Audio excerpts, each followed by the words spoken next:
Hi hello నమస్తే welcome to my channel. By channel కొత్తగా చూస్తున్నట్లయితే ముందుగా సబ్స్క్రైబ్ చేసుకోండి. అలాగే నేను చెప్పే వీడియో నచ్చితే మాత్రం అందరికీ షేర్ చేయండి బే.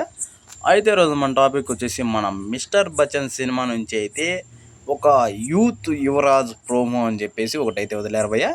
కానీ మిస్టర్ బచ్చన్ సినిమా చూస్తే మాత్రం అసలు సినిమాలో నుంచి బయట వచ్చేస్తాం భయ్య. అంటే సగంలోనే బయట వచ్చేస్తాము. అలాంటిది మళ్ళీ ఇదొకటి ఎందుకు?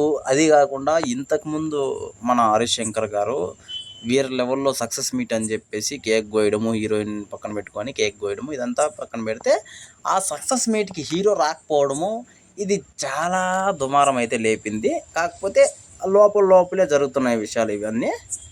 పాపం ఈడు ఎవరు అంటే ఎవరికి నష్టము జరిగింది అంటే బాగా హరిశంకర్ గారికి కూడా కాదు, హీరోయిన్కి కూడా కాదు, మన రవితేజ అన్నకేనే చెప్పాలి. ఎందుకంటే ఆయన చాలా నమ్మకం పెట్టుకున్నారు భయ్య. అంటే హరిశంకర్ గారు అని చెప్పేసి చాలా నమ్మకం పెట్టుకున్నారు. కాకపోతే ఆ నమ్మకాన్ని హరిశంకర్ గారు కొంచెం కూడా నిలబెట్టుకోలేకపోయాడు అని చెప్పేసి తెలుస్తుంది భయ్య. అది కాకుండా ఈ సినిమా రీమేక్ భయ్య, ఆ రీమేక్ని కూడా సరిగ్గా తీయలేదు అనే పేరు అయితే రావడం అయితే జరిగింది భయ్య.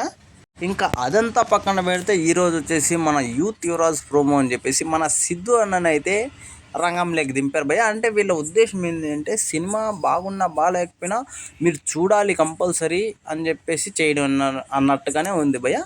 అది తప్పు లేదు, కానీ మరీ ఇలాంటి సినిమాకి డప్పు కొట్టుకోవడం మాత్రం చాలా తప్పు అనిపిస్తుంది నాకైతే. నీకు తెలుసారా ఈ సినిమా గురించి నువ్వు ఇంతలా బ్యాడ్గా చెప్తున్నావని మీరు అనుకోవచ్చు. నాకు తెలియడమే కాదు, చాలామంది ఆడియన్స్కి కూడా తెలుసు.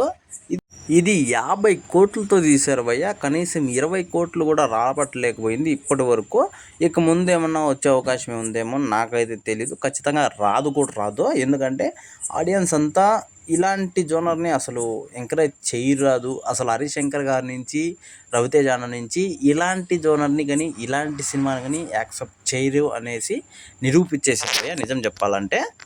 ఏదైతే అయింది మిస్టర్ బచ్చన్ అయితే ఒక రకంగానే ఉంది. అయితే నెక్స్ట్ సినిమా రవితేజ అన్న సినిమా మీరు ఊహించని రేంజ్లో హిట్ పడబోతుంది భయ్య.